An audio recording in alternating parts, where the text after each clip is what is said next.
Sveiki! Kas yra paukščių indeksas ir kodėl jisai svarbus? Kaimiškose žemės ūkio teritorijose Lietuva privalo kasmet pamatuoti paukščių indeksą. Tai yra profesionaliai įvertinti maždaug 14 paukščių rūšių paplitimą.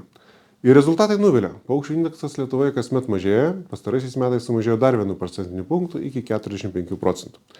Tai reiškia, kad žemės ūkio veikla Lietuvoje, kaip ir visoje ES, yra intensyvi ir kad įveikia aplinką ir gamtą, paukščių mažėja ir turime imtis priemonių šią tendenciją sustabdyti. Ta trimituoja nevyriausybinės organizacijos ir kelių užduotį tokį tikslą turėti ir Laisvės partijos aplinkosaugos programai. Ar pakankamai žinome apie gamtą Lietuvoje? Gamtos būklei stebėti Lietuvoje turime ir valstybinį monitoringą, ir nevyriausybinių organizacijų ruošiamą aplinkos būklės ataskaitą.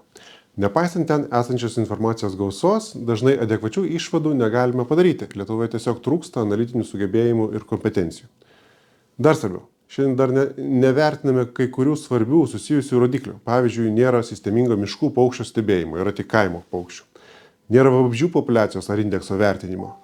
Neturėdami tokios informacijos apie gamtos būklę, negalime pasakyti, ar mūsų ginčas dėl saugomų teritorijų plėtros yra prasmingas. Juk daugiau saugoti reiktų tada, jei šios gyvūnų populiacijos sparčiai mažėtų.